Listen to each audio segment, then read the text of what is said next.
Shabbat Shalom from Jerusalem.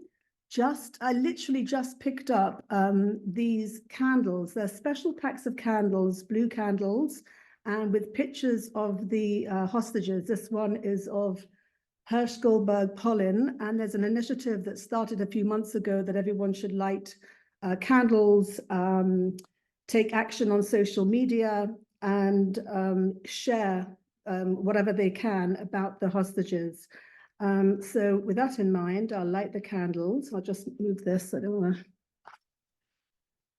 And this initiative is all over the world. It's just literally started in Jerusalem quite recently.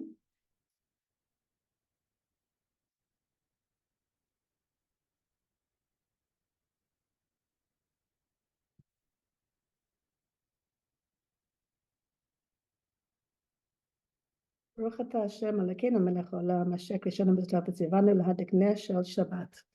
Shabbat Shalom. Thank you so much, RD. And now we're going to head to Alex, who's going to lead us in Lecha Dodi.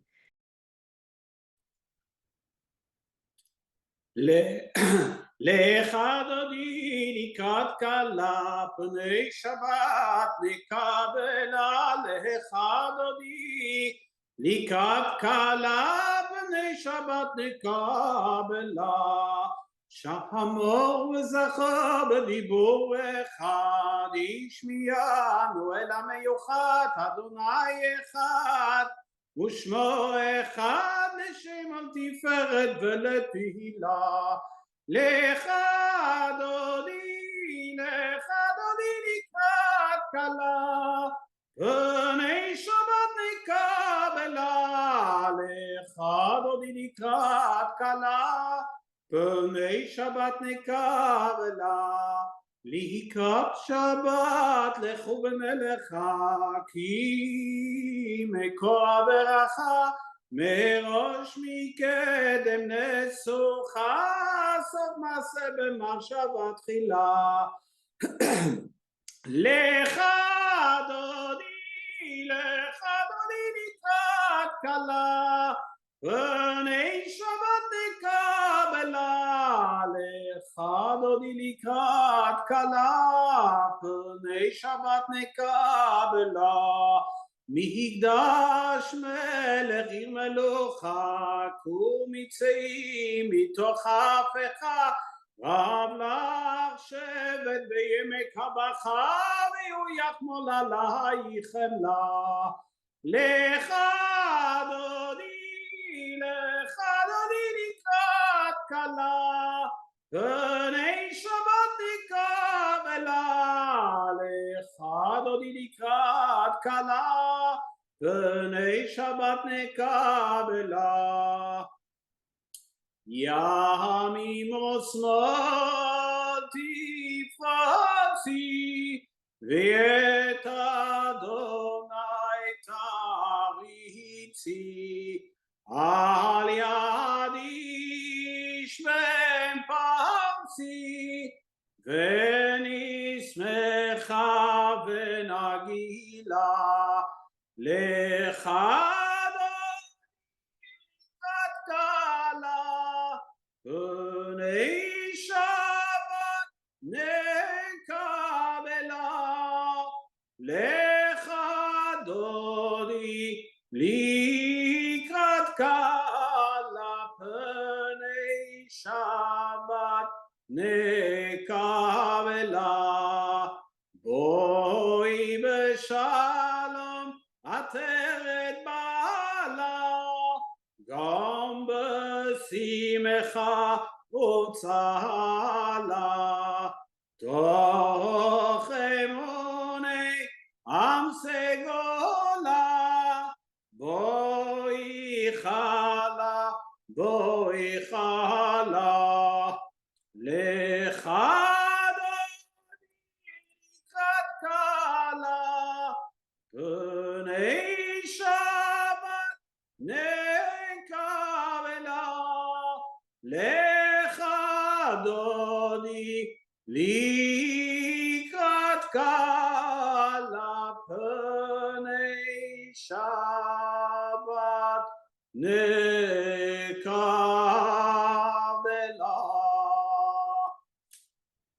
Thank you so much, Alex. And now I'll turn it to Ellie, who's going to introduce today's speaker.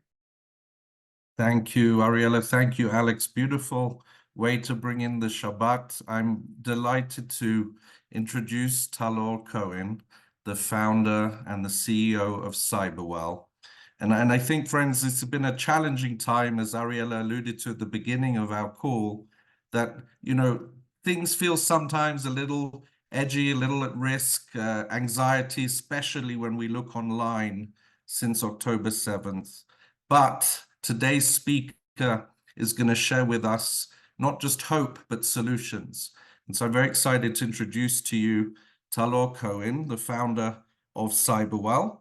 And here's a little bit from her bio to share. It is a non-profit organization based in Israel, but working internationally, working to combat the wave of online anti-Semitism being spread through social media.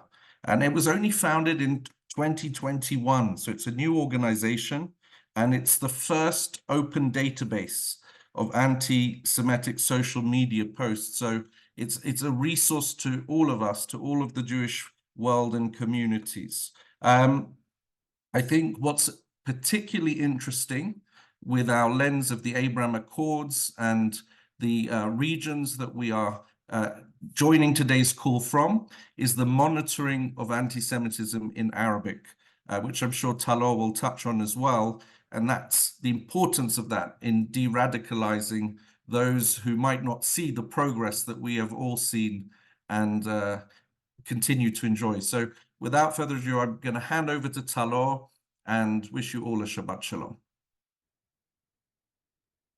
Thank you very much, Ellie. I'm going to go ahead and share my screen. It's an honor to be with you here today. I'm going to share my screen so that I have the ability to share with you some of the data coming from Cyberwell's database and monitoring process since October 7th. I am sad to share this data with you after we heard such a beautiful song for Shabbat. But as Ellie said, I will try to focus on the end on what this means in terms of solutions as we look to the future. So let me go ahead and share my screen. Bear with me.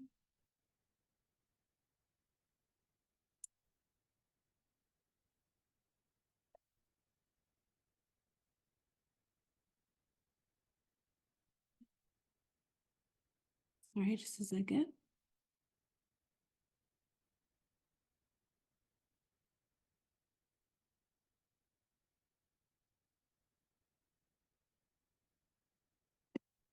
Okay, I hope everybody is able to see the slides.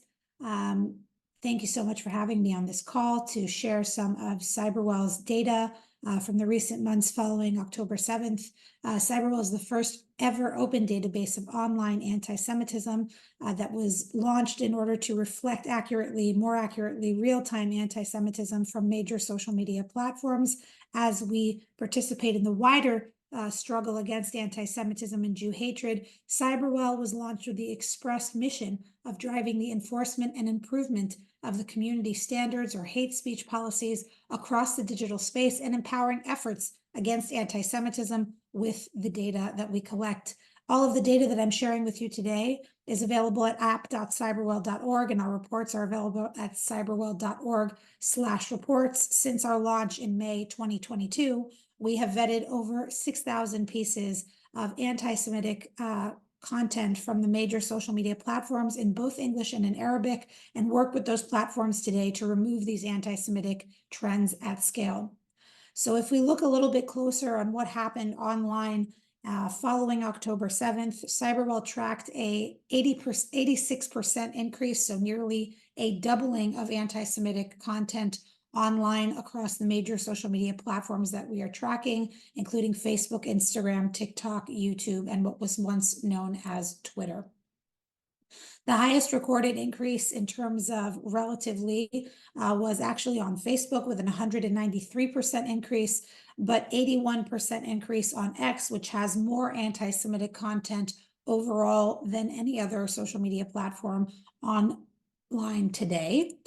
And what was very interesting to notice is that this is an IHRA working definition breakdown of our anti-Semitic data set. On the left, you can see the breakdown of anti-Semitism prior to October 7th, according to the 11 examples of the IHRA working definition. And on the right, you can see the shift that happened specifically in Arabic anti-Semitism following October 7th, with a dramatic increase of over 60% of that data being express calls to violence against Jews and Israelis. So one thing we could say with confidence, especially in the Arabic anti-Semitism that we were monitoring at the time, that there was a very clear shift to open violence and calls to incitement and violence against Jews and Israelis in Arabic online. Included in that specific trend of violence was Hitler glorification that we saw not only in English, but particularly in Arabic, with a increase of 29,000% of the hashtag Hitler was right in Arabic, reaching potentially over 500,000 people. Well, we see this as a very clear trend in Arabic anti-Semitism, the glorification of Hitler. This is a data piece that was pulled from X specifically, but it is consistent with what we see in overall trends in general. And one of the most worrying trends in online anti-Semitism and anti-Semitism in general that I must share with you today is something that I think we should all be vigilant and vocal about. Cyberwell has recently tracked that there is a major narrative or campaign online calling to deny the events of October 7th. And here I'm sharing with you the breakdown of the platforms that are contributing to this October 7th denial and distortion. We did vetting in this initial data set in both English and Arabic of only 300 examples, but those 300 examples that were reported to social media actually show a lot in terms of the way that the social media platforms are failing to deal with this new anti-Semitic narrative, which is acting very similar to Holocaust denial.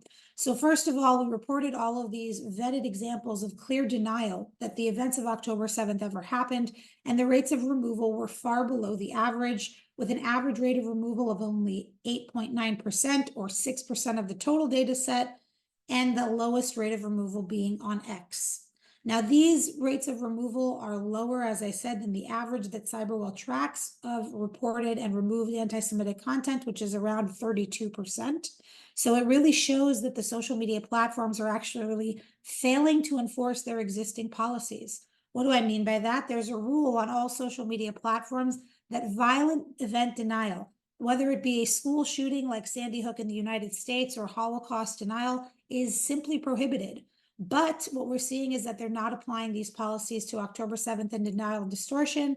And not only that they're not applying the policies in terms of removing this content, but actually that this content is getting exponential traction online.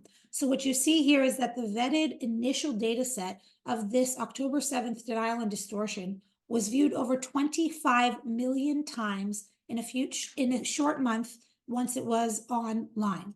So that's an exponential amount of traction and exposure. And unlike Holocaust denial, which reached its height in maybe the 80s and early 90s, that was very limited to fringe academic circles, this new version of Jew hatred, October 7th denial, is being platformed and mainstreamed for the masses through social media. And why is it very important to understand clearly that October 7th denial is actually a form of anti-Semitism? Much like Holocaust denial, the purpose of the October 7th denial narrative is to bring the believer through every station of anti-Semitic belief like a conspiracy theory. So on the one hand, there's this denial campaign that says the events of October 7th never happened, which initially implies that it doesn't matter that there were over 1,000 Jewish people killed, the largest pogrom against Jews since the Holocaust. So their life doesn't matter, neither does their death. But also, everyone's talking about it. So how could it be that everyone's talking about it if it's actually something that never occurred? Because Jews, or in this case Israel, are lying, and they're in a world conspiracy theory lying about this so that everyone talks about it. Well, why is that? In order for them to profit. In this case, out of military aid from the United States, or carte blanche to act as they wish in Gaza. So you have to understand that the process of denial, when it's mainstreamed, is really an anti-Semitic conspiracy theory, as I said, that brings a person full circle through anti-Semitic belief. In this initial data set, we identified 3 major or trending sub-narratives. These sub-narratives online are things that will easily be quoted to you by anyone who you could find at a pro-Palestinian protest. 1, the denial that there was any sexual violence or rape on October 7th at about 39%.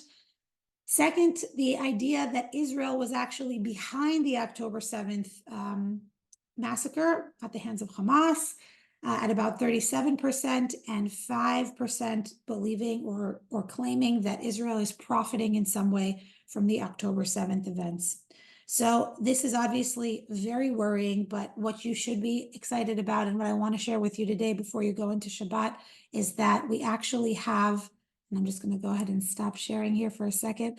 We have new technologies today and a new approach that are going to allow us to create clarity around this issue, but also solutions. We live in a world where generative AI presents a number of those solutions, being able to track more effectively and use the digital policies of the tech sector in order to ask for a more compliant world, a world where Jews are free as anyone else to express their identity online, and where online anti-Semitism bears the same consequences as real life anti-Semitism offline. So Cyberwell is at the forefront of creating these solutions for the tech sector and for major AI companies as well. I want to encourage everyone, when they do see online anti-Semitism, to go ahead and report it, because it does make a difference, and follow Cyberwell's work to understand how you can leverage your data and your online experience, share that with us so that we escalate those reports to the social media platforms. Thank you very much. Thank you, Talor, for speaking with us today. And I think that the last point that you made is really important. Every one of us goes online, and unfortunately, every one of us sees some anti-Semitic posts within a few seconds. And actually, depending where in the world you are based, some of that gets pushed even further because it's, being generated out of certain countries in specific. So it's really important that we report it. We have to be our own advocates in this one as well. And I know for many of us, it's absolutely shocking, some of the stuff that is said. I just saw a TikTok today, and I was like, I mean, there's no reality to it. And so, again, I would encourage everybody to visit Cyberwell's website to take a look and see what they're doing, and also to be our own advocates on this one. So thank you very much. And now it's an honor to introduce Rabbi Brander, who's with us today as well. Rabbi Brander is the president and Rosh Yeshiva of Or Torah Stone, which many of us are familiar with. And now I'd like to turn it over to you. Thank you very much for the opportunity to share a few minutes of Torah with you. We find ourselves in the Torah portion of Mishpatim. It's basically the cream in an Oreo cookie of the divine revelation that God presents to the Jewish people on Mount Sinai. The divine revelation starts in last week's Torah portion of Yitro, and then there is a piece of it that continues in the final section of this week's Torah portion of Mishpatim. And in the middle are the laws of civil society. And the first thing that's very interesting to note is that I think we're all aware of the fact that the revelation on Mount Sinai was full of pomp and circumstance. The clarity of God's presence was undeniable, and perhaps the only time we've seen that in history. In fact, there are miracles that are spoken about at that location. For example, the idea that everyone was healed from illness, which is one of the reasons why you will find hospitals named Mount Sinai all over the world. The same way that on Mount Sinai people were healed, it is basically the inherent prayer in the name that at the local hospital named Mount Sinai, the same thing should happen. But what is also extremely puzzling is the fact that the holiness of Mount Sinai only lasts for the moments of the divine revelation. The minute the divine revelation is over, Mount Sinai, or what's called in Arabic Jabal Musar, Moses' mountain, the holiness totally dissipates, even though God is seen in the most clearest of fashions. As opposed to, for example, the Temple Mount, that we're told that even after the destruction of the temple, the holiness of the site still endures, still remains. And the question is, Why is it that the Temple Mount, where God was not seen in such a pristine fashion, remains forever, as opposed to the fact that Mount Sinai, where God is seen in an unprecedented way, is only a momentary holiness? And I believe the answer to this question is the following. Holiness that is created solely by God, as what happens at Mount Sinai, is a holiness that is only momentary. It is a holiness that happens and occurs and is felt when God is present. But a holiness that is not just created by God, but a holiness that is created by human initiative, as what happens on the Temple Mount, where the Jewish people are involved in the building of the temple, where people from all societies, from all religions, come to the Temple Mount to be able to have a romantic rendezvous with God. That is a holiness that is not just based on an initiative or activity by God. It's a partnership with human beings. And a holiness that is created in partnership between God and humankind is a holiness that lasts forever. God is critically important, obviously, to the creation of holiness. But what is even, let's just say, equally as important is the human initiative. So whereas Mount Sinai, there's really no human initiative, the holiness is momentary. Whereas the Temple Mount, indeed the land of Israel, where there's not just a holiness that is inserted or infused by God, but rather our own initiative, that holiness, as the Talmud says, is a kedusha l'sha'ata. It's a holiness for that moment, and kedusha la'atid lavo. It's a holiness forever. I think that's a very important message for each and every one of us, to realize the role that human initiative plays in not only finding a place for God in this world, but creating holiness in this world. We are God's junior partners, every single one of us.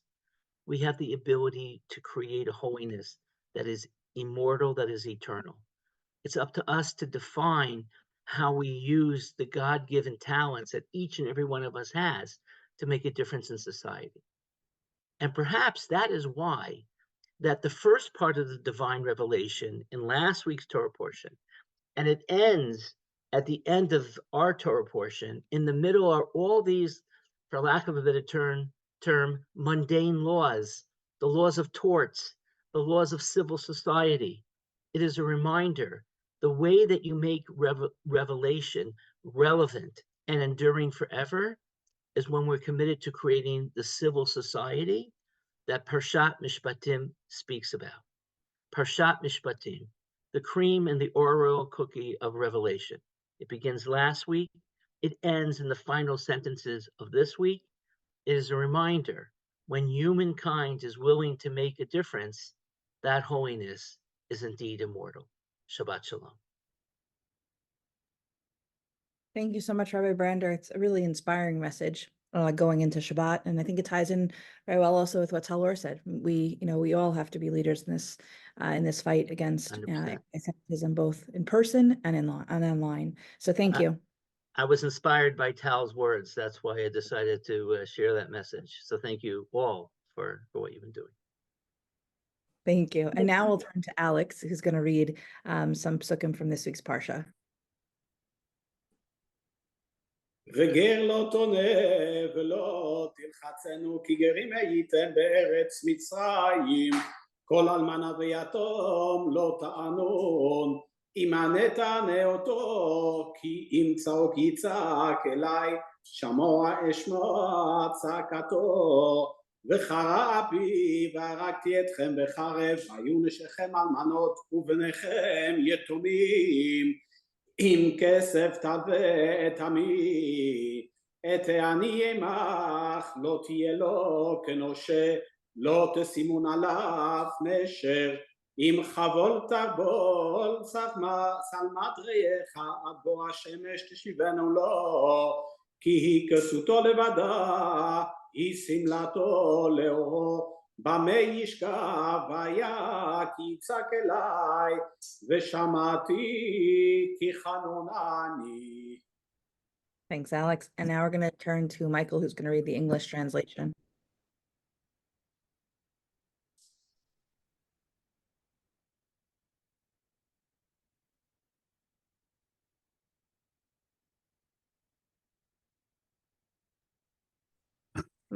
Perfect. Okay. Hang on. If you mistreat them, I will heed their outcry as soon as they cry out to me. And my anger shall blaze forth, and I will put you to the sword, and your own wives shall become widows, and your children orphans. If you lend money to my people, to the poor among you, do not act toward them as a creditor. Exact no interest from them. If you take your neighbor's garment in pledge, you must return it before the sun sets. It is the only available clothing. It is what covers the skin. In what else shall your neighbor sleep? Therefore, if that person cries out to me, I will pay heed, for I am compassionate. Thank you so much. Now we will head back to Alex, who's going to read the Chief Rabbi of the UK's prayer. Avinu, Avinu, Sheba Shamayim, Zo Yisrael vegoalo. Avinu, Avinu, Sheba Shamayim, Zo Yisrael vegoalo. באנו לפניך בתפילה ובתחנונים תמימים ושורי לב על המכות האכזריות אשר הוכתה ארצנו הקדושה ועמך ישראל ביום אשר הפכה חגינו לעוול. אנו מתאבלים על אובדן מאות אנשים, נשים וטף אשר נחצחו בזדון ומתפללים על נפשותם. אבינו מלכנו, שלח רפואה שלמה לאלפי פצועי עמך. אבינו מלכנו, רחם על אחינו השבויים והוציאם מאפלת וצל מוות לגאולה. מוסכותיהם תפתח וממצוקותיהם הצילם והשיבם מהרה לחיק משפחותיהם. אבינו מלכנו, הגן על משפחות ישראל מאימת מוות וחזק חיילי צבא הגנה לישראל אשר שימים נפשם בכפם בהצביעם לקראת אויבינו. אבינו מלכנו, אשר בידך לב מלכים ושרים תקם בעצה טובה מלפניך את שרי ישראל לנצח במלחמתם, כדי שיהיו תושביה שאננים מעין מחריד. אבינו מלכנו, בחוז סוכת שלומך על יושבי ארצך ככתוב, ונתתי שלום בארץ ושכבתם ואין מחריד, והשביתי חיה רעה מן הארץ וחרב לא תעבור בארצכם. בכינו אבינו בביטחון ושלווה, ושים שלום אמיתי וקיים על מדינת ישראל ועל כל יושבי תבל ארצך. עושה שלום במרומה, הוא יעשה שלום עלינו, ויעלה כל ישראל, ואמרו אמרו אמן. Thank you, Alex. And I will turn back to Michael, who's going to read the prayer for the GCC leaders. May he who gives salvation to kings and dominion to princes, whose kingdom is an everlasting kingdom, who delivers his servant David from the evil sword, who makes a way in the sea and a path through the mighty waters, bless and protect, guard and keep, help, exalt, magnify, and uplift His Majesty the King of Saudi Arabia, His Majesty the King of Bahrain, His Majesty the Sultan of Oman, His Highness the President of the UAE, His Highness the Emir of Kuwait, His Highness the Emir of Qatar, and all their crown princes. And may the Supreme King of Kings, in his mercy, put a spirit of wisdom and understanding into their hearts and to the hearts of all their counselors and officials to deal kindly with us, the house of Jacob and all the people of this land. Be their shelter and stronghold, and let them not falter in their days and in ours. May these lands be blessed with stability, prosperity, and peace. May this be his will, and let us say, Amen. Amen. Amen. Thank you so much. Before I turn it back to Ellie, who's going to lead us or usher us out with Shalom Aleichem, just a quick reminder to please join us same time, same place, same Zoom link. In honor of Valentine's Day next week, we actually have Eliza Ben Shalom, the matchmaker from the hit Netflix show Jewish Matchmaking, who's going to be joining us. She'll be talking about, what people are looking for in matches. And also for those of you who are in the chapter of life where your children are going through it, maybe she'll give some tips on how to talk to your kids about it without annoying them too much. So We ask that you please join us next week, and then we'll go back to the series that we're in. The following week, we actually have the woman who heads the @Israel account on Twitter will be talking to us about how there's two fronts to this war, one of which is on social media. So we ask that you please join us for the next couple of weeks. We've got a great lineup of speakers. And now I'll turn it over to you, Ellie. Shalom Aleichem, Malachei Asharet, Malachei Elyon, Melech, Malachei Hamlachim, Hakadosh Baruch Hu. Shalom Aleichem, Malachei Hasharet, Malachei Elyon, Melech, Malachei Amlachim, Hakadosh Baruch Hu. Tzeitkhem l'shalom, Malachei Hashalom, Malachei Elyon,